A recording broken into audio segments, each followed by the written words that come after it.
Hello and welcome Hi. to our latest webinar, everyone, and in which we're going to be talking about our LGB Alliance Friends Groups, which is a network of social groups all around the UK, which are exclusively open to lesbians, gay men and bisexuals. I'm Stephen, Supporter Engagement Officer at LGB Alliance, and I'm delighted to be joined by some of our coordinators. We've got Jo and Elaine here from Edinburgh. Hi. And we've got Cosmin here from East London. Hello. So it's fantastic to have you. They are going to, the coordinators are going to tell us a bit about their involvement in their groups. And yeah, so let's get started. So I want to start by sort of going way back to before the groups were around and just sort of ask, what was the situation like for LGB people before the Friends groups were around? Well, we're in Edinburgh, so in Scotland things were quite difficult about 2.5 years ago. That's when we first got in touch with LGBA, and the Gender Recognition Act had just been passed, and we just felt there weren't enough checks and balances to protect same-sex attracted people, and that's when we looked around and thought we need to pull together, and we need something bigger than just us to pull together with. So LGBA was had the same values we felt as us, and that's why we got in touch with them. And at that point, they were setting up the groups. So they asked if we would like to organise a group in Edinburgh, and that's where we jumped on board. But people were becoming quite despondent. Same-sex attracted people were becoming quite despondent up here. It was difficult to get together, and we really didn't know where that was going to end up after the Gender Recognition Act came in, which brought in self-ID effectively into Scotland. Yeah. Yeah, it was quite a tricky time, and we felt that because we run our own businesses, we have a couple of small businesses, so we were in a position where we couldn't really be sacked, we couldn't be disciplined, nobody could tell us what we could or we couldn't do. So we thought we had an opportunity that if we were to offer to try to get some people together, it would be something that we could give back to the community, because we saw that in our own friends groups, things were getting difficult. People felt that they weren't able to speak freely about certain issues.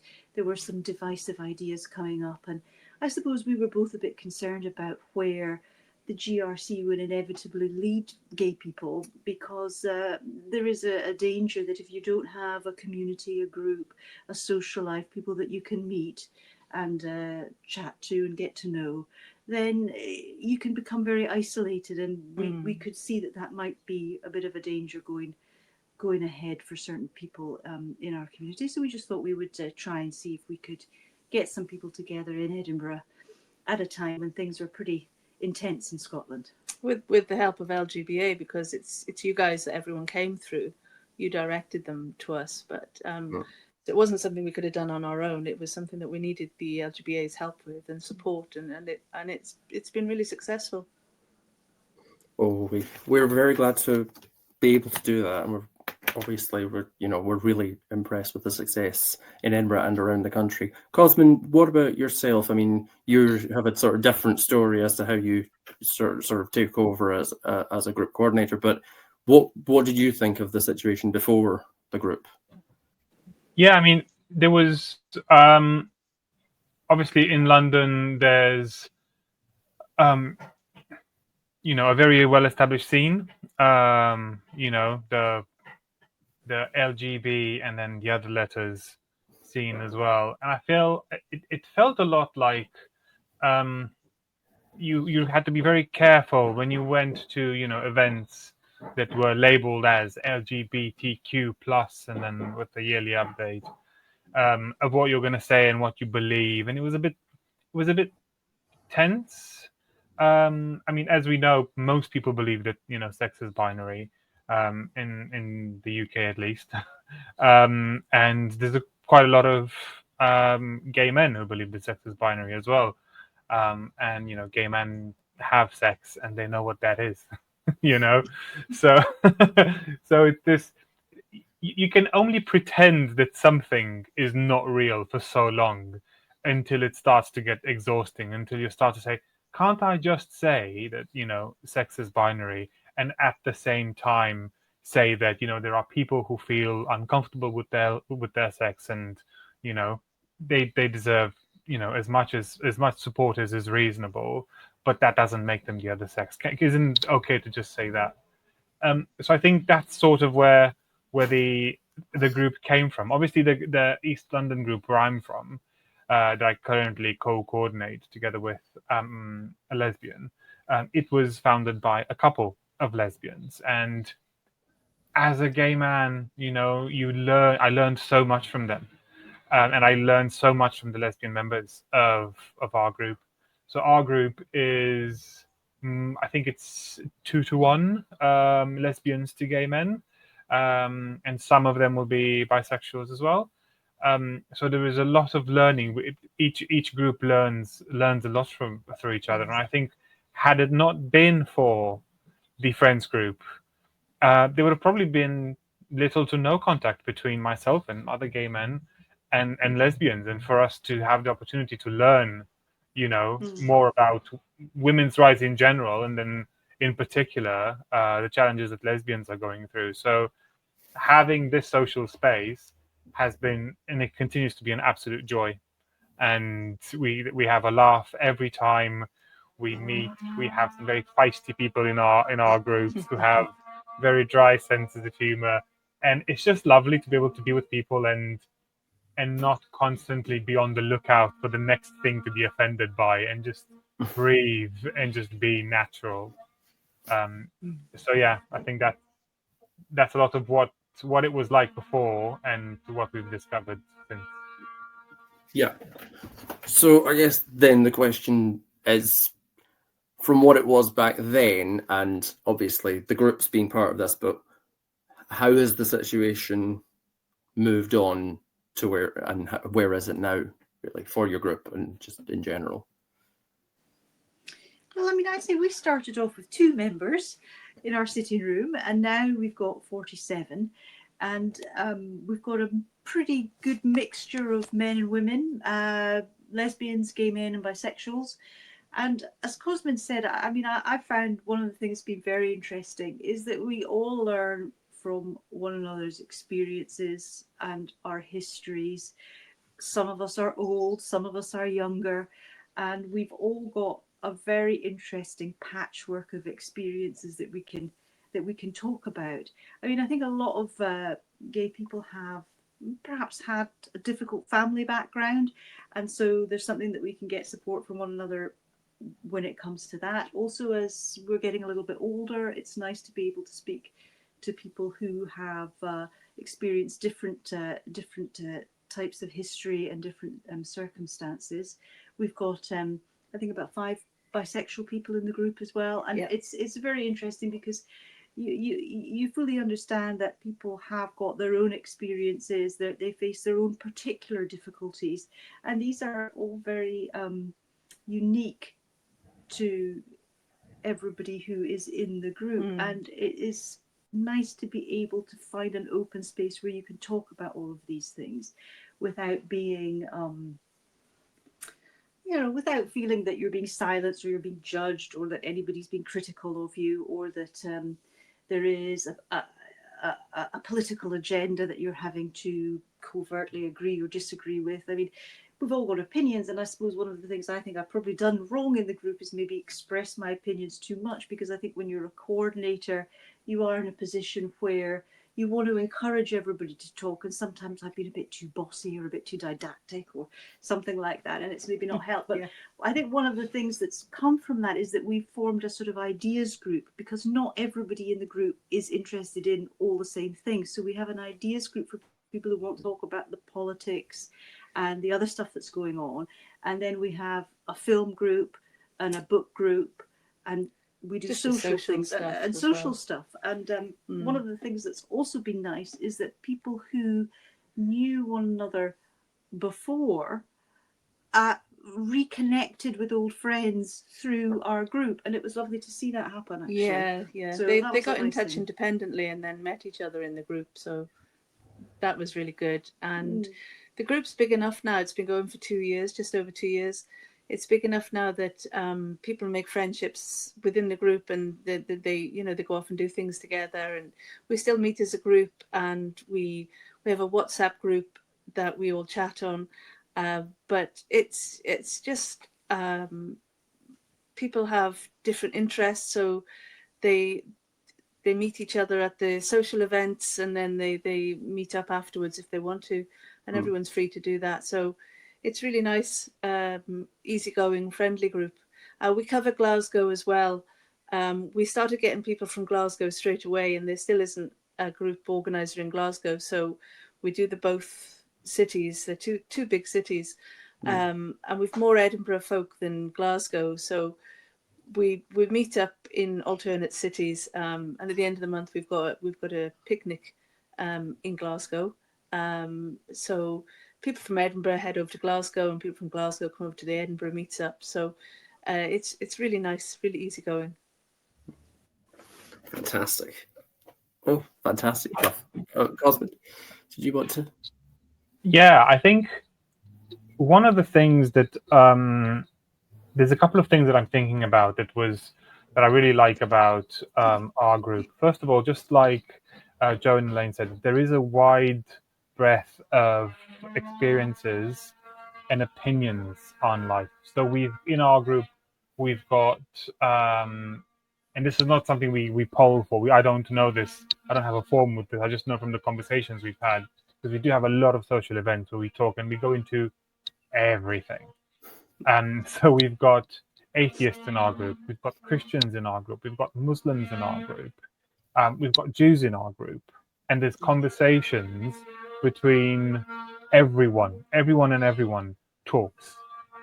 We've got in my group I've heard pro-Israel, pro-Palestine opinions. I've heard pro-Ukraine. I haven't really heard a pro-Russia opinion, but opinions that were like, maybe there is something to Russia's side as well. So there's a very wide range of opinions, and yet at the same time, I have never heard a racist opinion being said in the group, which would have been a red line for us. So we have my co-coordinator and myself. We try and give people as much space as possible to express their beliefs, to the point of being offensive. But we've never had racist opinions shared, not even alluded to, or being disparaging of someone's faith or belief, and so on, which is just fantastic that people can get together, because you do have this sort of feeling that once people there's this suspicion sometimes, it seems, where of free speech. It's like, why do people want to have free speech? So they can go on and be racist, or they can be free to say hateful things. Well, our group is very much based on free speech, and I've not once heard anything like that. The other thing is we have members that are quite young as well. So we have members who are in their early 20s. And when I met them, because we screen everyone that comes into the group, we want to make sure that the group stays cohesive, and that everybody feels safe. And I do most of my things in person when I meet prospective members. So they will email the group email address. We ask for some back and forth information, and then I will go and meet them in person. And when I've met the really young people who wanted to join, they are the ones that are the most scared. And you can see, and I hear stories where, I have a group of friends, and I've once or twice expressed a slightly divergent opinion from the narrative, and I was shut down, and it was very difficult for me to regain my standing in the group. And that to me is very shocking.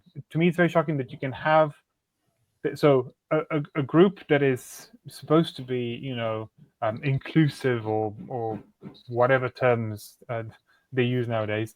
People in those groups are so scared for their social standings. I can honestly say that our group, for some of our members, has been and is a lifeline for their sanity. Yes. Yes, I think people in our group have expressed that it's great to be able to say what you want to say and to feel that there's a general atmosphere of tolerance. I think because we've all been very mindful of saying the wrong thing in social settings in the past, because there is quite a punitive atmosphere out there. It's nice for people to be able to express seemingly controversial opinions that sex might be. Sorry.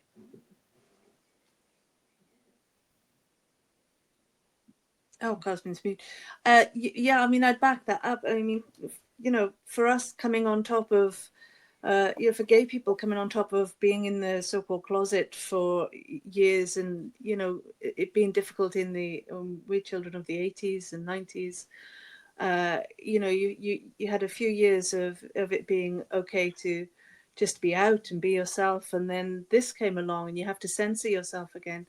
So whilst we you know, we want to accept everyone's opinion, we don't want to close down anyone's opinion either, and we should be free to express ourselves. You know, we've been through the era of not being able to express who we are, and we don't want to go back there.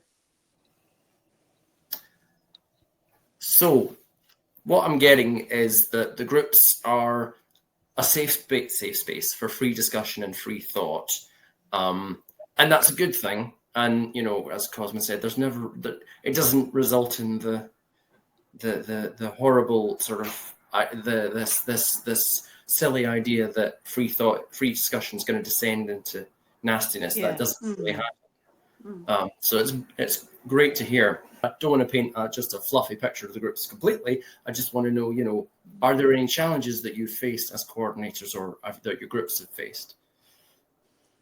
Yeah, I mean, I think there have definitely been some challenges. We have gay men, we've got lesbians, we've got bisexuals, and they're all very different, and we've all got very different experiences. And sometimes getting the balance in the group where everybody feels that they're represented and they have an important role in the group is quite a difficult balance to find. And I mean, certainly I speak too much sometimes, and I need to actually shut up and listen a bit more sometimes, and that's something that I've definitely learned. It doesn't help, I think, if you're a coordinator and you're too opinionated about things.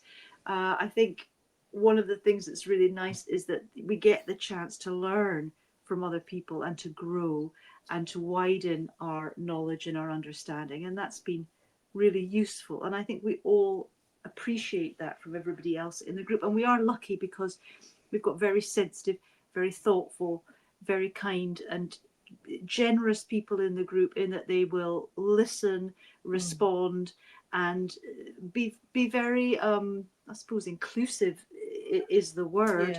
And that's been something that's been lovely to experience. I mean, it hasn't all been perfect by any manner of means. I mean, sometimes occasionally people have become upset, and that's something that we have had to manage in the groups. And the groups aren't for everyone. Some people join and it's not what they want, so they leave. But mostly we keep in touch with them, and on a personal level, they want to leave the WhatsApp group, but we'll still keep in touch with them and just chat away to them about different things.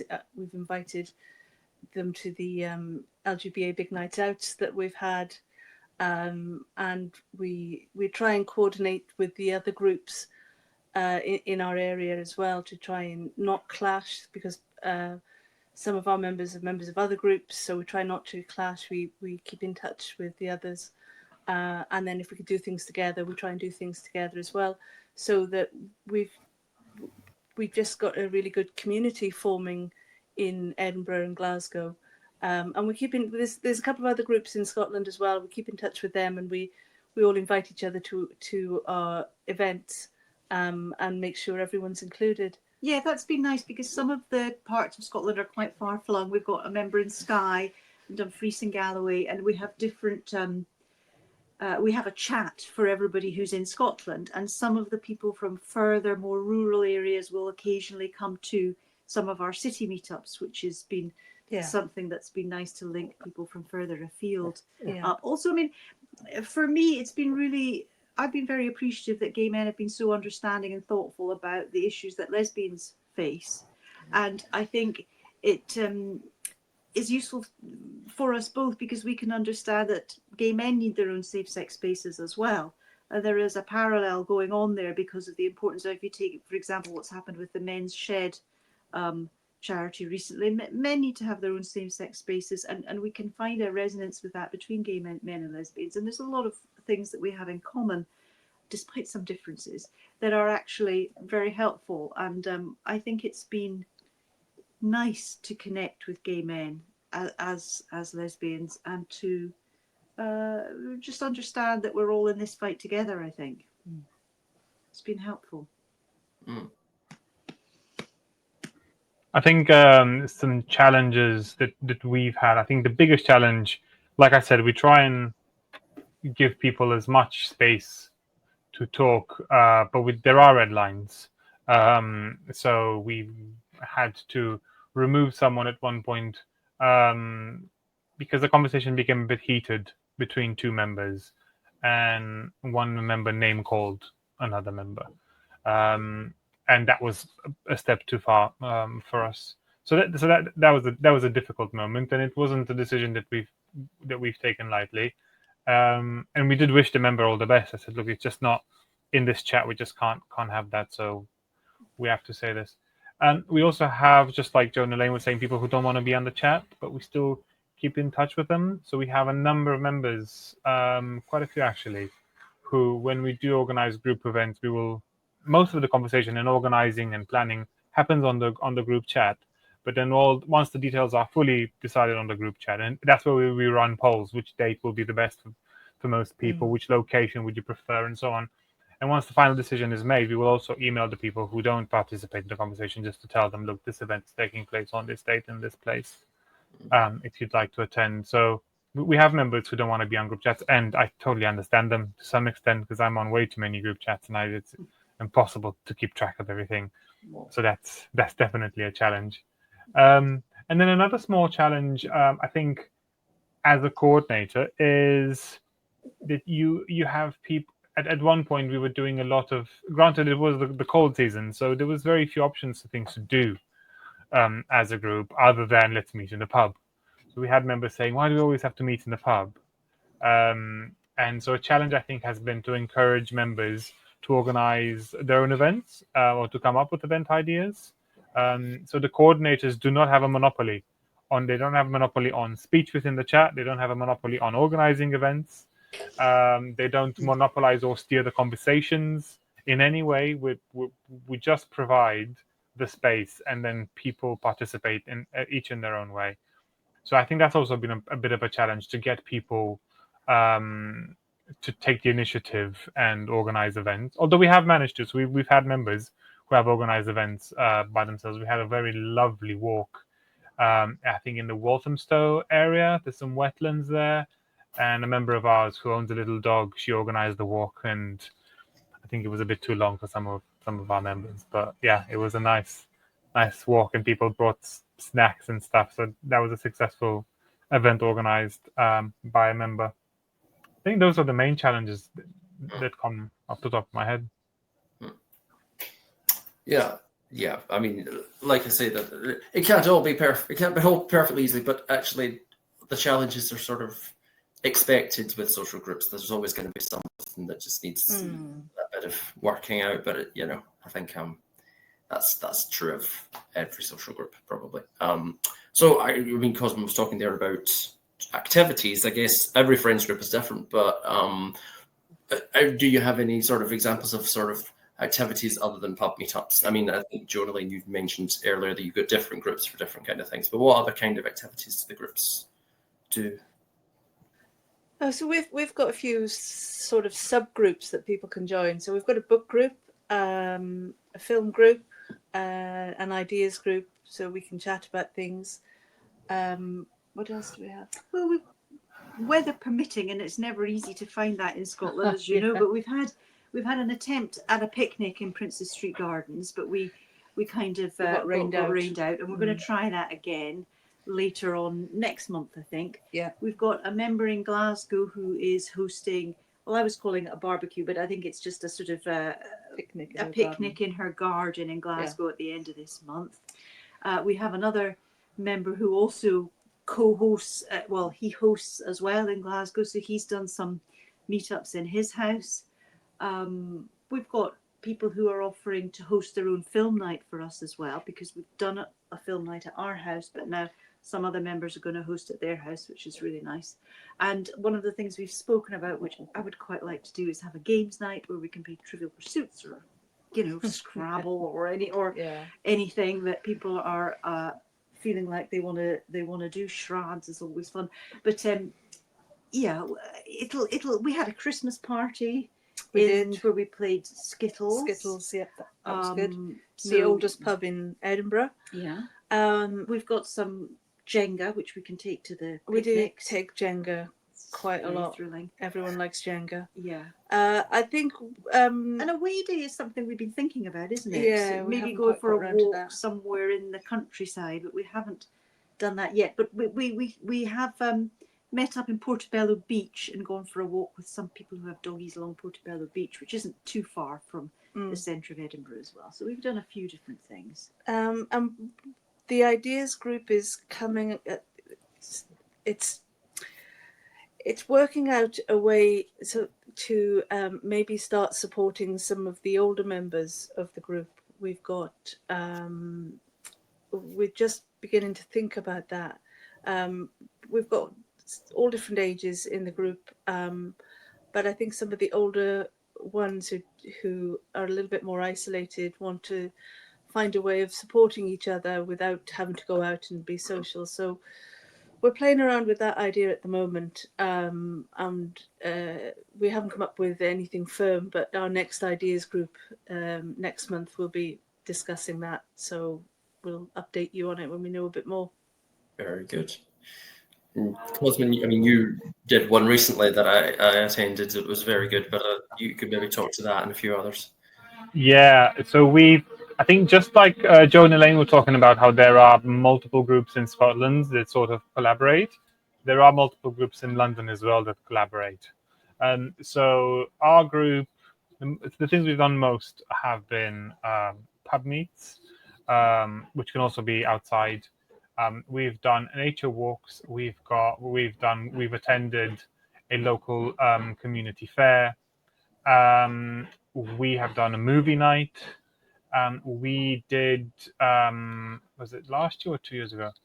We did a bell ringing taster where people got a chance at ringing. Yeah, people got a chance at ringing church bells, because you can't just. It's a very dangerous thing to do if you don't know what you're doing. So it's a complicated busined business, isn't it? Yeah. Yes, it is. So we found a tower that was willing, and we had a couple of teachers, because every time a novice touches a rope, there has to be a teacher on the other side of that rope. So we had a couple of teachers. So we had quite good attendance for that, and every single person who attended got to ring a bell on the day. Brilliant. So that was fantastic. And we did that. It was sort of a win-win. So the friends group members who came, they got that out of it. So they got to experience something that they've never done before. And then after that, obviously, we went to the pub next door for drinks and socializing. But then we also encouraged people to donate on the day to the fund that the local bell ringing group needs for maintenance of the bells and the ropes and everything. So there's things we can do, and I think that's a great template for the community. And the same happened with the movie night. We rented the space from a church, so we paid for that, and the church does a lot of social activities in the community. They run a food bank, so we are always mindful of the impact that we have to the community, to the local community, and all of us. The key thing about the groups is that they're localized. And they're localized not necessarily in where members are from, but they're localized in where we do our activities. So so yeah, and we're exploring new ideas all the time. And I know that the movie night went very well, and people want to have more of them. Although there's always the difficulty of picking the right movie Yeah. with that sort of thing. But Yeah. I think everyone enjoyed themselves. Yeah.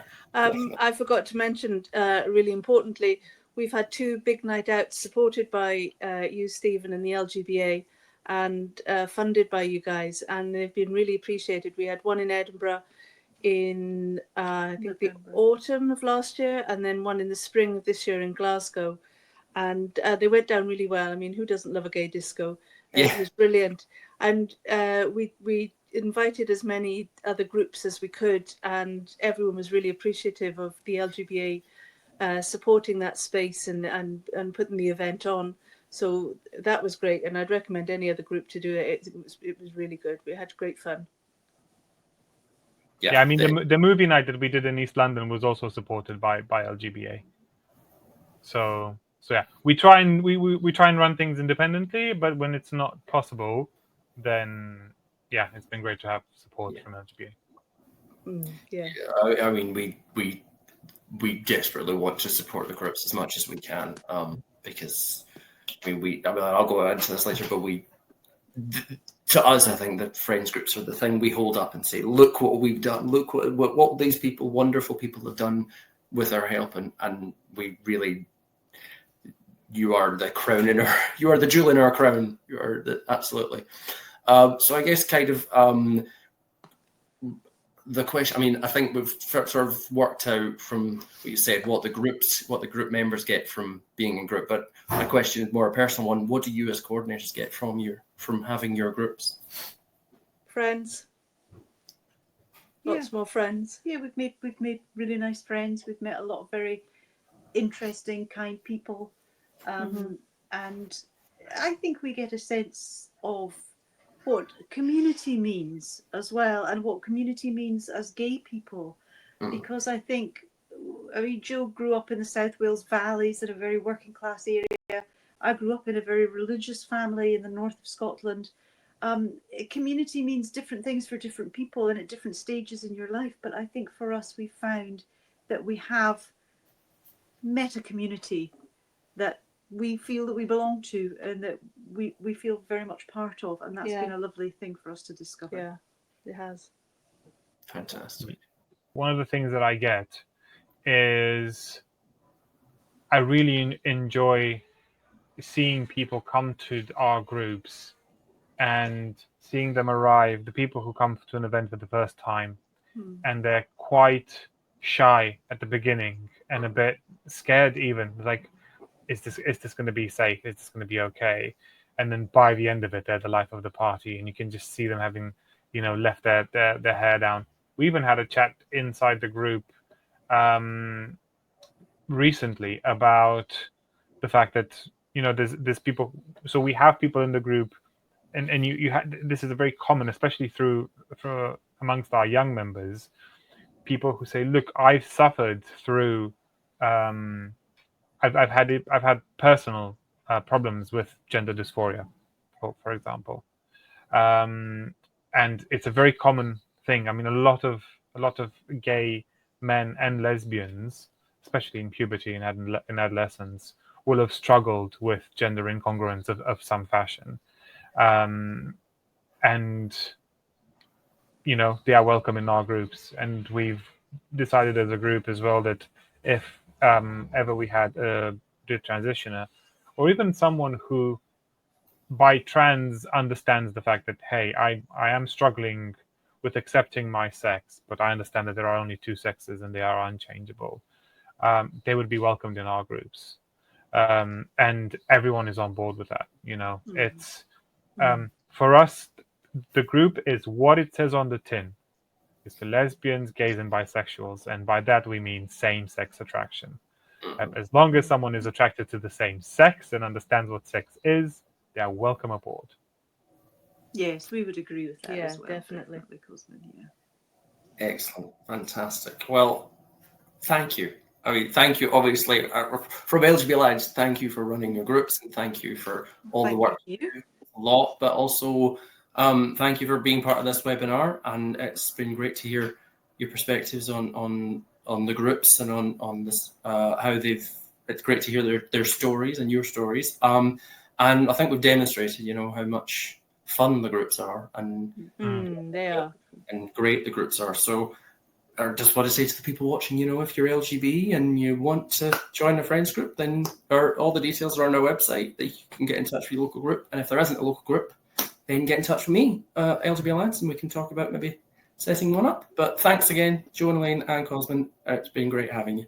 Thanks, Stephen. Bye. Thank Jo and you. Elaine. Thank you, Stephen. Bye-bye. Bye, Bye-bye. Cosmin. Bye. Bye.